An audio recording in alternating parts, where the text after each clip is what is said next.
करें, हमारा एक कार्यकर्ता 80 सीट की तैयारी कर रहा है और हम पूरी ताकत के साथ अपना काम कर रहे हैं। मैं कानपुर में था, मैंने कानपुर में ये बात बोली, फिर आज ये बात कह रहा हूँ और हम अपनी ताकत के साथ उस पर काम कर रहे हैं। मैंने कभी ये कभी नहीं कहा कि नहीं हम उस पर कहीं आगे पीछे सोच रहे हैं। 80 सीट पर लड़ेंगे और कांग्रेस पार्टी मजबूत स्थिति में खड़ी है।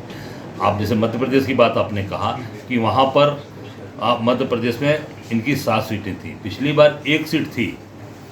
पिछली बार के चुनाव में 1 सीट समाजवादी पार्टी की थी, वो भी भारतीय जनता पार्टी का उन्होंने दामन थाम लिया, भारतीय जनता पार्टी के साथ चली गई समाजवादी पार्टी की कैंडिडेट, ठीक है।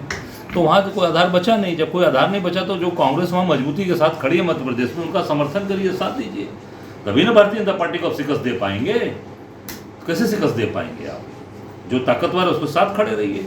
आगे का निर्णय आप आगे जब मजबूती के साथ दिल खोलकर साथ गले मिलेंगे तो निश्चित तौर से आगे राष्ट्रीय नेतृत्व तय करेगा आपको क्या करना है, कैसे करना है। लेकिन वो कह रहे हैं जिन सीटों पे समाजवादी पार्टी मांग रही है, उम्मीदवार उतार रही है, वहाँ कांग्रेस पिछले चुनाव में अधिकतर सीटों पे लड़ाई से बाहर थी, समाजवादी पार्टी और भाजपा की लड़ाई थी।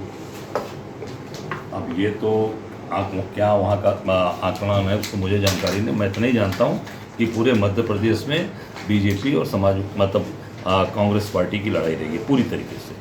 तो उसमें समाजवादी पार्टी कहीं है ही नहीं है। उसमें अगर कहीं लड़ाई में आवेगी तो कोई बात हो सकती है।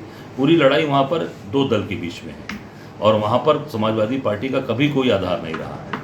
तो जब आपका आधार नहीं था तो वहाँ आपको इंडिया गठबंधन के जो कैंडिडेट हैं उनको समर्थन करना चाहिए, साथ देना चाहिए। लेकिन अखिलेश यादव ये भी कह रहे हैं कि जो मध्य प्रदेश में स्थिति कांग्रेस की है, उत्तर प्रदेश में हमारी। आपने भी कहा कि कांग्रेस समाजवादी पार्टी की एक ही सीट थी जो बीजेपी में विधायक चले गए, लेकिन उत्तर प्रदेश की लोकसभा को देखा जाए तो एक ही लोकसभा की सीट कांग्रेस की बात है।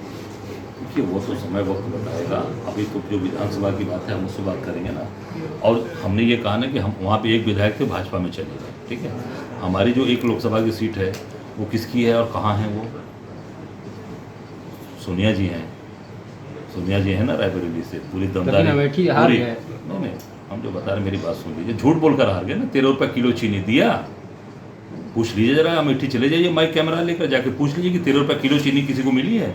झूठ बोलकर चुनाव जीते हैं। आके लड़ लें अभी चुनाव 2024 में, लड़ने से फिर 13 नहीं। मैं चैलेंज करता हूँ, कोई नेता उनका लड़ ले, अमेठी आके लड़ ले। किसी के अंदर दम है तो आके लड़ ले, मोदी आके लड़ ले अमेठी, चैलेंज करता हूँ।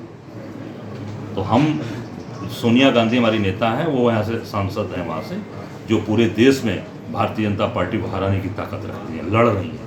इनकी तरह कैंडिडेट, इनका जो एमएलए था चला गया भारतीय जनता पार्टी में। उत्तर प्रदेश में पूरी ताकत के साथ हमारी नेता खड़ी है। लोकसभा चुनाव तक क्या लगता है कांग्रेस और समाजवादी पार्टी का गठबंधन बना रहेगा कि उससे पहले जो सपना देखा गया था मोदी को हटाने के लिए? वो तो सपना तो है, सपना नहीं है। हरा के भेजेंगे मोदी, हरा कर भेजेंगे, हटा कर भेजेंगे। गठबंधन रहेगा? अब गठबंधन रहेगा नहीं रहेगा ये राष्ट्रीय नेतृत्व तय करेगा।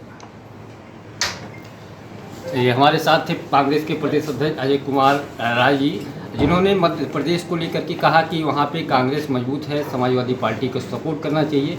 और जहाँ तक लोकसभा चुनाव की बात है, वो कांग्रेस पूरी ताकत से बीजेपी को हरा